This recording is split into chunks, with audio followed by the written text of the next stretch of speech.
দর্শক, এই মুহূর্তে রাজধানীর মহাখালী বাস টার্মিনাল থেকে আমাদের সাথে যুক্ত হচ্ছেন আমাদের সহকর্মী আবু সাইদ। অপু, ঈদের দ্বিতীয় দিনে ঢাকায় ফেরা কিংবা গ্রামে যাওয়া মানুষের কেমন চিত্র দেখছেন আমাদেরকে জানান।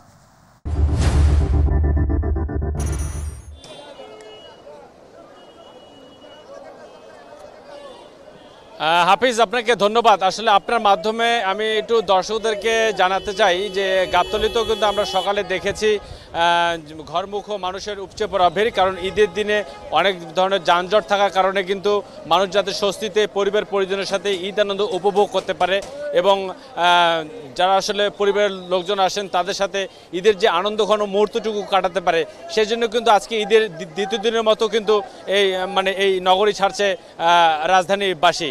এবং একই চিত্র আমরা দেখেছি মহাখালী বাস টার্মিনালে। আপনারা দেখতে পাচ্ছেন যে অসংখ্য দক্ষিণাঞ্চলগামী যে যাত্রী রয়েছেন তারা কিন্তু বিভিন্ন বাসে চেপে তাদের পরিবারের সান্নিধ্য পাওয়ার আশায় তারা কিন্তু এখান থেকে ছুটে যাচ্ছেন এবং প্রত্যেকটি বাস কাউন্টারের সামনে এবং প্রতিটি বাসের সামনে কিন্তু আসলে ঘরমুখ মানুষের একটা উপচে পড়া ভিড়। আমরা দু একজনের সাথে কথা বলার চেষ্টা করেছি, তারা আমাদেরকে জানিয়েছেন যে আসলে ঈদের দিন অনেকটা ঝক্কি ঝামেলা থাকে বা ঈদের আগের দিন একটু ঝক্কি ঝামেলা থাকে, অনেকটা ভোগান্তির মধ্যে পড়তে হয়, যার কারণে আসলে ঈদের দ্বিতীয় দিনটাকে তারা প্রতিবারের মতো এবারও বেছে নিয়েছে, যাতে করে কোনো প্রকার ভোগান্তি ছাড়াই যেন পরিবার পরিজনের কাছে যারা যেতে পারে। আপনারা দেখতেই পাচ্ছেন বেশ কয়েকটি বাস কিন্তু ইতিমধ্যেই এই মহাখালী বাস টার্মিনাল থেকে ছেড়ে তার নিজ গন্তব্যস্থানে ছুটে যাওয়ার জন্য প্রস্তুতি নিচ্ছে।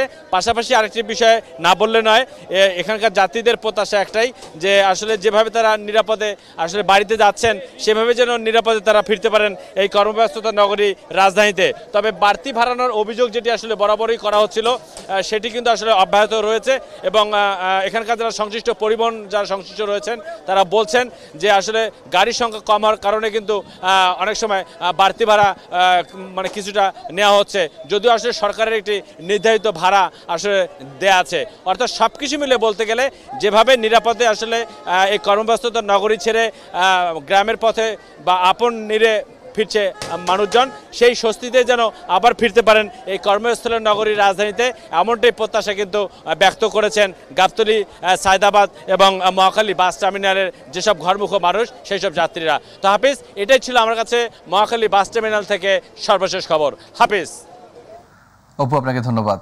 দর্শক, মহাখালী বাস টার্মিনাল থেকে ঈদের দ্বিতীয় দিনে ঢাকা ছাড়া ও ঢাকা ফেরার সর্বশেষ খবর জানাচ্ছিলেন আমাদের সহকর্মী আবু সাইদ। অপু।